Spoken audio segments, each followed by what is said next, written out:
Nung nakaraang video mga boss, pinag-usapan natin kung paano gawin yung mga bintana at saka yung mga pinto, no? Step by step natin diniscuss yung mga bintana at pinto na yan at binasa natin dito sa doors and windows schedule, no? Kaya nang i-discuss natin sa video ito, paano kung halimbawa ang bintana natin isang bay window. Ganito siya, no?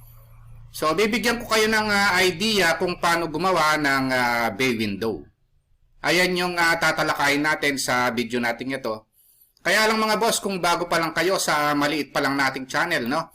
Huwag nyo po sanang kalimutang pindutin muna pala, no, yung subscribe, no? Isama nyo na rin po yung like at saka notification bell. Okay, umpisahan na natin yung paggawa ng bay window, no? Ang unang step mga boss, ang gagawin natin, ilo-locate muna natin yung gitna ng window, no? So, magla-line tayo. Yung midpoint ng window, kukunin muna natin. O, gigitna muna natin, no? So, ngayon ang gagawin natin, mag-offset tayo ng halimbawa, yung lapad ng bintana ng bay window is 1.1 meters kabilaan, no? So, ibig sabihin, ang lapad niya, ang total niya is 2.2 meters, no? So, ngayon, ang gagawin natin, ititrim muna natin ito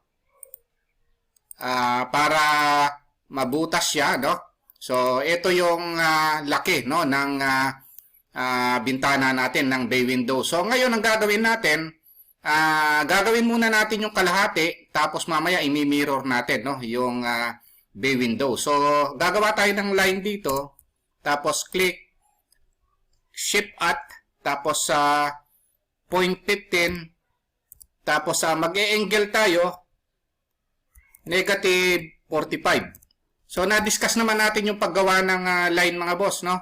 Kung paano gawin, from 0 to 360 degrees, no? Yung polar coordinates na line, no? So, i-review nyo lang yung mga videos natin. Then, offset, ipo 0.15 lang natin.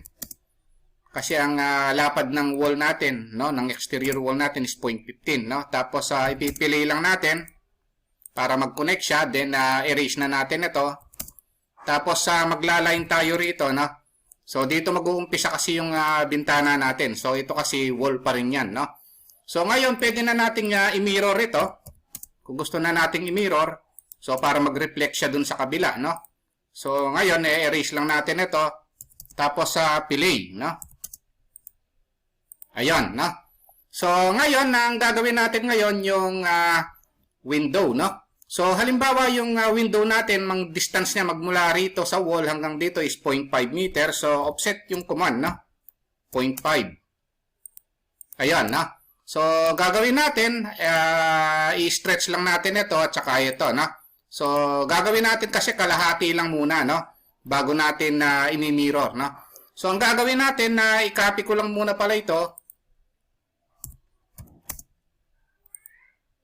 Ayan, na. Tapos, ipipili ko. Ito. Ayan, na. Ayan kasi yung dulo ng wall natin, no? Tapos, titrim ko lang muna ito para hindi tayo malito, no? Tapos, ang gagawin natin, copy na lang muna natin ito. Hanggang dito. Tapos, yung offset natin ito ng 0.15, no? Kasi ang lapad ng wall natin is 0.15 meters or 6 inches, no? Tapos pipili lang natin. So ngayon ang gagawin natin ngayon yung bintana, no? So mag-current layer tayo sa doors and windows, no? Yun yung layer natin para naka-layer na. So maggagawa tayo ng line ngayon dito. Tapos offset tayo ng 0.05. So ayan, na. Tapos ang gagawin natin, copy lang natin ito para maging guide natin.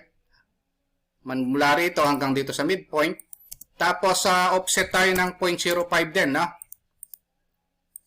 Ayan, tapos match properties na lang natin para parehas yung malayer siya, no, ng window. Tapos pili lang natin. Lahat ng command na dinidiscuss natin dito mga boss, no?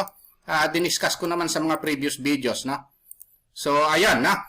Ang susunod para mabilis yan na magawa, na-discuss ko naman ng mga boss yung mirror, no? So, ang gagawin natin, imi-mirror na lang natin ito. Ayan, na. Tapos, MI, para meron sa kabila. Ayan. So, ayan yung bay window natin mga boss, no? At least nabigyan ko kayo ng idea, no, kung paano gawin yung bay window, no? Okay, ayun lang mga boss, no, kung nagustuhan nyo itong video natin, huwag nyo po sanang kalimutang pindutin muna pala, no, yung subscribe dito sa maliit pa lang nating channel. Isama nyo na rin po yung like at saka notification bell. Thank you very much at God bless po sa inyong lahat.